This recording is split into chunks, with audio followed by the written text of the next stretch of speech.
بعض بادل موت کی بات کرے، ایک دن ماں کا حبیب کی بات کرے، ایک دن ان کو بدلائے اللہ کی ذات، ایک دن بدلائے ان کو اللہ کی صفات، روزانہ ایک عقیدہ ان کے ذہنوں میں ڈال دی رہے، یہ پکے مسلمان بن جائیں گے، یہ ماں کی ذمہ داری ہے اس طریقے سے اپنے بچوں کو مسلمان بنانا۔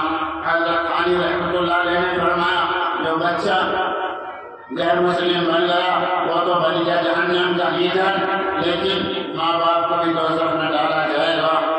جی اور دلیل کلکم راعٍ وکلکم مسئول عن رعیتہ، او کما قال رسول اللہ صلی اللہ علیہ وسلم۔ اس لیے بہت بڑی ذمہ داری ہے، یہ صدقہ جاریہ بنانا تھا، ہم نے کیا بنا دیا اس کو؟ صدقہ جاریہ ایسا نہیں بنتا ہے، مسجد بنانے میں کتنی محنتیں کرنی پڑتی ہیں تب جا کر صدقہ جاریہ بنتا ہے، مدرسہ بنانے میں کتنی محنت کرنی پڑتی ہے تب جا کر صدقہ جاریہ بنتا ہے۔ بچے ایسے صدقہ جاریہ نہیں بنتے ہیں، ان کے ساتھ محنت کرنی پڑتی ہے پوری زندگی۔ ماں باپ کی ذمہ داری ہے، آپ ہی کی میری کہا ہے، ماں باپ کی ذمہ داری کب پوری ہوتی ہے؟ جب بچوں کو اللہ والا بنا دے۔ بس شادی کی، ماں بھی کہتی ہے میری ذمہ داری پوری ہو گئی، ابا بھی کہتا ہے میں فارغ ہو گیا بچوں کی شادی کر دی۔ ارے بھائی ابھی ذمہ داری پوری نہیں ہوئی ہے، ذمہ داری جب پوری ہوگی جب تم ان کو اللہ والا بنا دو گے۔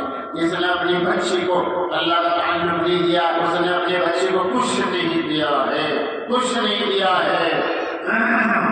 یہ ماں کی ذمہ داری ہے، ایک دن کو سمجھائیں دائیں ہاتھ سے کھانا ہے، دائیں ہاتھ سے پینا ہے، پہلے دائیں پیر میں چپل پہننا ہے، پھر بائیں میں پہننا ہے، پہلے دائیں پیر میں پاجامہ پہننا ہے، پھر بائیں میں پہننا ہے، پہلے دائیں آستین میں ہاتھ ڈالنا ہے، پھر بائیں میں ڈالنا ہے، جب نکالے تو اس کا الٹا جس کا برعکس کرے، روزانہ بتانا بھی ہے، کرانا بھی ہے۔ یہی ماں کا گود، یہی ماں کی گود سب سے پہلا مکتب ہے۔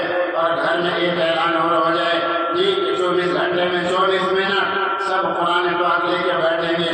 ایک مہمان نے بتایا میں اپنے گھر میں صبح اعلان کر دیتا ہوں، رسوئی بند رہے گی، قرآن پاک کھولے گا، میرا گھر صبح ایسا لگتا ہے جیسا مکتب۔ بڑے بڑے قرآن پاک کی تلاوت کر لیں گے، ان پڑھ کچھ سیکھ لیں گے، بچے مکتب کی تیاری کر لیں گے، مسجد کے مکتب کی تیاری کر لیں گے، جس طرح اسکول کی تیاری بچے کرتے ہیں۔ جب قرآن پاک کا اس طرح حافظ ہوگا، سامان آئے گا، ان بچوں کی خدمت ہوگی، پھر یہ بچے ماں باپ کی خدمت کریں گے۔ جب ان کو بتایا جائے گا ماں باپ کا حق کیا ہے، اماں کا حق کیا ہے، ابا کا حق کیا ہے، جب ان کو روزانہ ان کو بتایا جائے گا سنت طریقہ یہ ہے، کھانے کا طریقہ یہ ہے، پینے کا طریقہ یہ ہے، کپڑے پہننے کا طریقہ یہ ہے۔ جب کوئی چیز دو تو بائیں ہاتھ سے دو، جب کوئی دو تو بائیں ہاتھ سے، جب جو ہے جب مسجد میں داخل ہو تو دائیں پیر سے داخل ہونا ہے، جب نکلنا ہے تو بائیں سے نکلنا ہے، جب بیت الخلا میں جانا ہے تو بائیں پیر سے جانا ہے، جب نکلنا ہے تو دائیں سے نکلنا ہے۔ روزانہ ایک آدمی نے بتلایا کہ ہم کے گھر کے اندر جن کا اثر آ گیا، انہوں نے بیت الخلا کا تالا لگا دیا، بھائی جو بسم اللہ پڑھے گا، بھائی جو دعا پڑھے گا وہ بیت الخلا میں جائے گا۔ بیت الخلا کو صاف ستھرا بنا دیا اور وہ وہاں جو جاتا ہے دعا پڑھ کے جاتا ہے، بسم اللہ پڑھ کے جاتا ہے، اس کے گھر کا جن کا اثرات بھی ختم ہو گیا۔ ان دعاؤں میں اتنی برکت ہے، ان دعاؤں کا عادی بنانا یہ ماں کی ذمہ داری ہے جی۔ ان بچیوں کو پردہ بتانا اور پردے کا عادی بنانا یہ ماں کی ذمہ داری ہے۔ پورا اہتمام پردے کا یہ عورتوں کی ذمہ داری ہے، اپنے پردے کا اہتمام کریں۔ جب یہ ولیمے میں جا کر ولیمے کا سلیمہ بنا دیں گی تو پھر کیا نتائج ہوں گے خود اندازہ لگا لو۔ حضرت عبداللہ ابن ام مکتوم رضی اللہ تعالی عنہ جو صحابی ہیں، صحابے کا اتنا بڑا مرتبہ ہے، قیامت تک کتنا بڑا ولی پیدا ہو جائے، کتب پیدا ہو جائے، قطب الاقطاب پیدا ہو جائے، غوث پیدا ہو جائے، وہ کسی ادنا صحابی کا مقابلہ نہیں کر سکتا۔ اور وہ بھی نابینا تو حضور پاک صلی اللہ علیہ وسلم کے گھر پر پہنچے اور اندر آنے کی اجازت چاہی، نابینا ہے وہ بھی اندر جانے کی اجازت مانگ رہے ہیں۔ سننے کے لیے سننے بھائی، تایا کا لڑکا، چچا کا لڑکا، پھوپھی کا لڑکا، ماموں کا لڑکا، نہ کوئی بہنائی، سب پردہ ہے سب اجازت لے کر اندر داخل ہوں۔ جو مرد اپنی بیوی کو ولیمے میں جانے کی اجازت دے رہا وہ خود بھی گنہگار ہو رہا ہے۔ معیشت جیور کا چھٹا حصہ 16 سبا اٹھا کر دیکھ لو جی وہ مرد بھی گنہگار ہے جو اپنی عورتوں کو بھیج رہا ہے کہ جاؤ تم ولیمے کا سلیمہ بنا دو، وہ مرد بھی گنہگار ہے۔ اس لیے مردوں کی ذمہ داری ہے ان عورتوں کو سنبھالنا۔ الرجال قوامون علی النساء، مردوں کی پوری ذمہ داری ہے وہ بھی ذمہ ہے عورتوں کو سنبھال کے رکھے۔ دیکھو حضور پاک صلی اللہ علیہ وسلم نے فرمایا ام سلمہ تم پردے میں ہو جاؤ۔ انہوں نے عرض کیا حضرت یہ تو نابینا ہیں جی ان سے پردے کی کیا ضرورت ہے؟ جس طرح آج کل عورتیں کہتی ہیں دل صاف چاہیے پردے کی کیا ضرورت؟ ہاں بات ایسی ہے دل صاف ہونا چاہیے۔ دل اللہ میرا بھی صاف کر دے تمہارا بھی صاف کر دے۔ دل ایسے صاف نہیں ہوتا ہے، دل ایسے صاف نہیں ہوتا ہے، دل تو اس طرح صاف ہوتا ہے جس طرح انس رضی اللہ تعالیٰ عنہ سے فرمایا رسول پاک صلی اللہ علیہ وسلم نے میری عظیم الشان سنت ہے جو اس پر عمل کرے گا وہ جنت میں میرے ساتھ ہوگا۔ وہ کیا سنت ہے؟ وہ یہ سنت ہے کہ صبح شام اگر اس سے یہ ہو سکے اپنا دل صاف رکھے، اپنا دل کیسے صاف رکھے؟ ہاں یہ عورتیں تو وہ جانتی ہیں کہ صبح کو بھی گھر صاف کرتی ہے، شام کو بھی گھر صاف کرتی ہے، صبح کو جھاڑو لگاتی ہے، شام کو بھی جھاڑو لگاتی ہے، بلکہ اب تو کچھ مسالے ڈال کر فرشوں کو صاف کیا جا رہا ہے۔ جی تو اسی طرح صبح کو بھی یہ صاف کرنا ہے، شوہر سے معافی مانگنی ہے، رات کو خدمت میں کوئی گڑبڑ ہو گئی ہو معاف کر دو، چاہے یاد ہو کہ نہ یاد ہو لیکن صبح ہی معافی مانگ کر دل کو صاف کر لے۔ جی شام کو بھی معافی مانگ لے، جی شوہر بھی معافی مانگ لے، مجھ سے کوئی تکلیف پہنچ گئی تو معاف کر دو۔ مرد نے اپنے دل میں جھاڑو لگائے جی صبح کو بھی شام کو بھی، جی استاد بھی معافی مانگے، شاگرد بھی معافی مانگے، جی اپنے دلوں کو صاف ستھرا رکھے۔ کسی کی تکلیف کسی کی طرف تکلیف پہنچ گئی، کسی مسلمان کو تکلیف پہنچ جائے اس کو معاف کر دینا یہ مسلمان کا حق بنتا ہے۔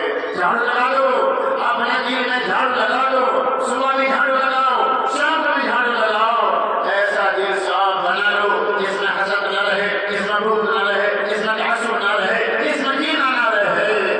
بس پھر یہ ایسی سنت ہے جس سے محبت کرے گا وہ حضور پاک صلی اللہ علیہ وسلم سے محبت کرے گا، جو حضور پاک صلی اللہ علیہ وسلم سے محبت کرے گا وہ جنت میں ہوگا۔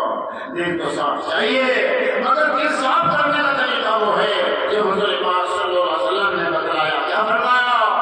ام سلمہ وہی تم نابینا ہے، تم تو نابینا نہیں ہو۔ اللہ اکبر کبیرہ، سن رہے ہو؟ جہاں شیطان کا کوئی کر نہیں کر سکتا ہے ادھر ام المومنین ام سلمہ رضی اللہ تعالیٰ عنہ عبداللہ ابن عبد رضی اللہ عنہ کی ماں ہے، ماں سارے مسلمانوں کی ماں ہے، آنے والا بیٹا روحانی بیٹا ہے، اور وہ بھی سب سے بڑا ولی۔ اللہ اکبر کبیرہ، اس سے بڑا ولی کوئی قیامت پیدا نہیں ہو سکتا ہے۔ اللہ اکبر کبیرہ، ان سے بھی پردہ کرایا جا رہا ہے۔ ہماری سمجھ میں آوے نہ آوے مگر صحیح وہ ہے دل کو صاف کرنے کا طریقہ جو حضور پاک صلی اللہ علیہ وسلم نے فرمایا ہے۔ اس لیے نہ مرد عورتوں کو دیکھے نہ عورتیں مردوں کو دیکھیں، عورتیں گھر میں رہیں، مردوں کا کام باہر کا کام ہے، عورتوں کا کام گھر کی بہت بڑی ذمہ داری ہے۔ خود سنبھالنا، اپنے بچوں کو سنبھالنا، ان کو نمازی بنانا، بچوں کو پردے کا عادی بنانا، ان کو نمازی بنانا، ان کو دوپہر میں قیلولہ کرانا، ان کو عشاء کے بعد جلدی سلانا اور صبح کو سویرا اٹھانا اور بڑھیا سے بڑھیا چیز گھر میں پکا کر کھلانا تاکہ یہ ریڈی میڈ چیز نہ کھائیں، یہ ڈھابے پہ نہ جائیں، یہ دکان کی چیزیں نہ کھائیں، اس سے بھی حادثہ خراب ہو رہا ہے۔ ہمارے دارالعلوم میں ایک مہمان آئے تھے، انہوں نے بتلایا میں نے مکتب بنایا اور مکتب میں جانچ بھی کرتا ہوں۔ ایک بچے کے بارے میں پتہ چلا سال بھر میں آدھا 12 پڑھا ہے اس نے۔ اللہ اکبر، ہاں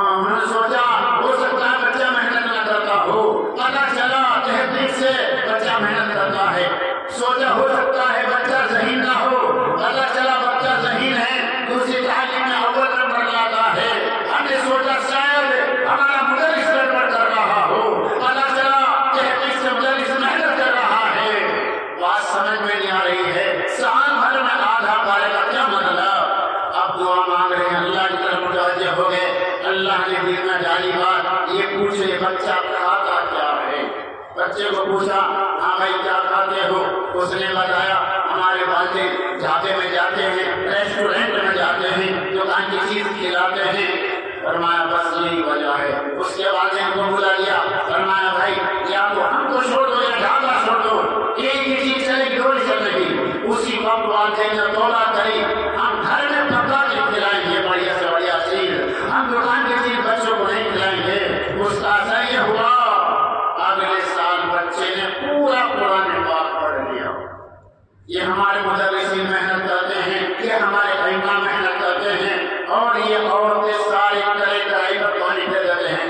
گنگوئی رحمۃ اللہ علیہ کا مقولہ سنا، گنگوئی صاحب رحمۃ اللہ علیہ نے تین چیزیں کرائی پر پانی پھیر دیتی ہیں، ان میں سے ایک غلط صحبت، یہ نامناسب صحبت، یہ جہاں جاتے ہیں وہاں چلے جاتے ہیں، جہاں بالکل گنجائش نہیں، جہاں بالکل مناسب نہیں، اپنے بچوں کو لے کر وہاں جا رہی ہیں، ساری کرائی پر پانی پھر جاتا ہے۔ ایک دوسری چیز نامناسب کھانا، نامناسب کھانا، ٹیبلیں پر کھا رہے ہیں، ٹیبل لگا کے کھا رہے ہیں، کرسیوں پہ کھا رہے ہیں، کھڑے کھا رہے ہیں، نامناسب کھانا کھا رہے ہیں، بے پردگی ہو رہی ہے، ننگا من ہو رہا ہے، پتہ نہیں جاتا ساری کرائی پانی پھر جاتا ہے۔ اور تیسری چیز ہے گناہ، نام اللہ چھوٹنے لگیں گے، حیوت ختم ہو جائے گی، نماز بھی چھوٹنے لگے گی۔ اللہ ہدایت نصیب فرما دے۔ ایسے کام نہ کرو، ایسے کام نہ کرو، اپنے گھر کا نظام بڑھیا بناؤ، یہ ماں کی ذمہ داری ہے، یہ ابا کی ذمہ داری ہے، بہت بڑی ذمہ داری ہے، یہ اپنے گھر کا نظام سنبھالو، اپنے گھروں میں نظام بڑھیا بناؤ، بہترین نظام بناؤ، بچوں کی ذہن سازی کریں، وہ اپنے آگے تک جا کے گھر بسائے۔